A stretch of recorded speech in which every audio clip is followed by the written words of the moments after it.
kepada Berliana, Ibu mohon untuk memimpin doa terlebih dahulu. Baik, sebelum kita memulai pembelajaran kita pada pagi hari ini, ada baiknya kita berdoa menurut agama dan kepercayaan kita masing-masing. Berdoa mulai. Berdoa selesai. Baik, terima kasih Berliana. Nah, sebelumnya Ibu mau tanya, kelas ini ada yang tidak hadir? Hadir semua, Bu. Alhamdulillah. Nah, sebelumnya Ibu mau bertanya, kalian pernah nggak dibacain dongeng sama ibunya di rumah? Enggak, Bu. Enggak. Baca sendiri, Bu. Baca sendiri pernah? Iya. Nah, jadi pembelajaran kita pada hari ini adalah kita akan membahas tentang tokoh. Jadi setiap dongeng, setiap cerita itu di dalamnya ada tokohnya.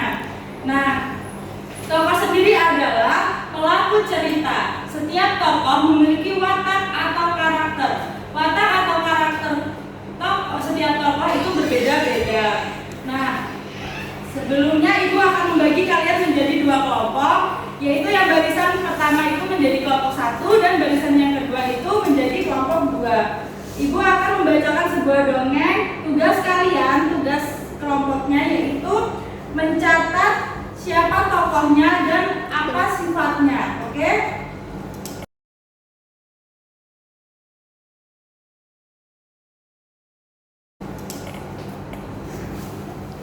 Dengerin ya. Baik, Bu. Semut dan burung merpati.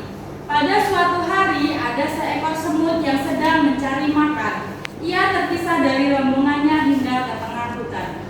Saat sampai di dalam hutan, ia pun kehausan dan menepi ke pinggir sungai untuk meminum air sungai.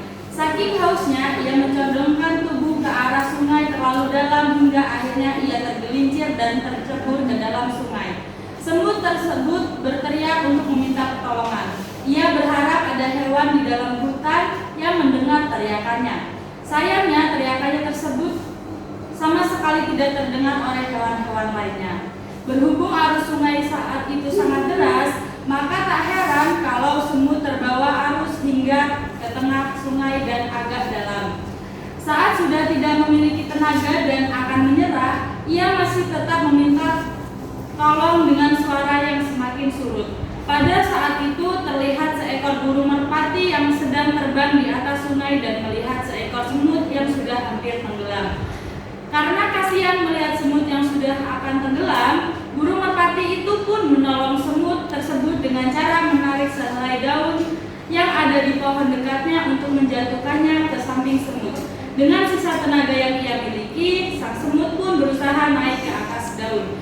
Saat semut sudah naik ke atas daun, burung merpati mendekat dan menggigit daun tersebut lalu menyeretnya hingga ke tepi sungai. Alhasil semut pun berhasil diselamatkan oleh burung merpati.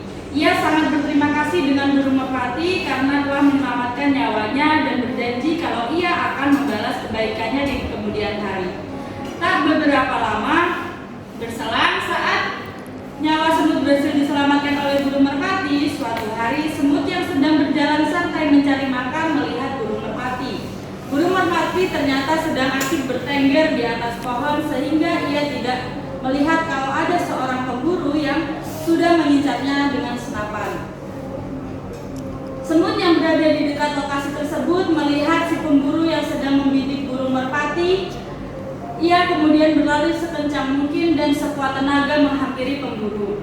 Ia kemudian ketika akan melepaskan tembakan ke arah burung merpati, semut dengan sigap langsung menggigit tangan pemburu. Karena merasa terkejut dan sakit, si pemburu melepaskan tembakannya ke sembarang arah.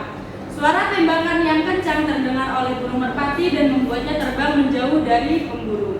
Semut pun ikut berlari menjauh dari pemburu. Keduanya pun berhasil melarikan diri dari ancaman si pemburu. Nah, itu tadi cerita tentang semut dan merpati. Nah, dalam cerita itu ada beberapa tokoh. Kan tadi Ibu udah bagi menjadi dua kelompok. Ibu minta perwakilan kelompoknya untuk membacakan hasilnya. Yang Ibu perintahkan tadi adalah mencatat siapa tokohnya dan bagaimana sifatnya. Baik, kepada kelompoknya Anissa, tolong dibacakan hasil diskusi kelompoknya. Baik, Ibu. Jadi dari kelompok kami dapat disimpulkan bahwa merpati memiliki sifat yang baik hati, suka menolong, kemudian semut tahu diri, kemudian mau balas budi, serta baik.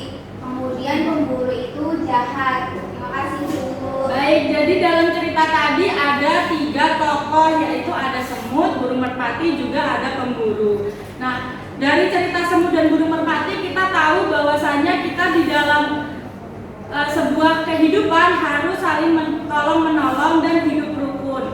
Nah, di sini hidup rukun sendiri adalah hidup dalam suasana yang baik, damai, saling menyayangi dan tidak bertengkar satu sama lain, bersatu hati dan selalu menjaga hubungan baik. Nah, ini kan kalau kita hidup rukun itu bisa di rumah, juga bisa di sekolah.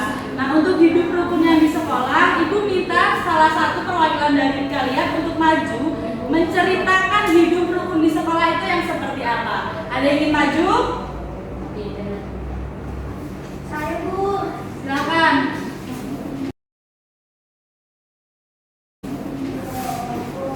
Diana ya yang maju.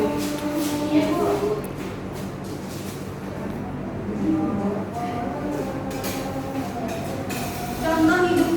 Contoh hidup rukun di sekolah yang pertama, bermain dan berteman dengan semua tanpa membeda-bedakan agama, suku, dan ras, Bu. Kemudian yang kedua, bergotong royong membersihkan ruang kelas. Sudah? Ya, Bu. Nah, jadi itu tadi silakan duduk Diana. Yang sudah disebutkan temannya bahwa contoh hidup rukun di sekolah itu yang pertama kita harus berteman tanpa membeda-bedakan. Terus yang kedua kita harus saling tolong menolong. Nah, jadi itu tadi kita manfaat dari hidup rukun, kita harus saling tolong menolong agar kita hidup damai bersama-sama. Nah, untuk itu kesimpulan pembelajaran kita pada hari ini adalah kita harus menghargai satu sama lain, menolong temannya, tidak membeda-bedakan, dan harus bergotong royong. Nah, pembelajaran kita kali ini sudah cukup. Ada yang ingin ditanyakan? Cukup, Bu. Oke, kalau gitu sebelum kita mengakhiri pembelajaran kali ini, Ibu minta untuk ketua kelasnya memimpin doa terlebih dahulu. Baik, teman-teman, sebelum kita menutup pembelajaran kita pada hari ini, ada ini kita berdoa. Doa mulai. Doa selesai. Baik, terima kasih sudah mengikuti pembelajaran pada hari ini. Ibu akhiri, wassalamualaikum warahmatullahi wabarakatuh. Waalaikumsalam.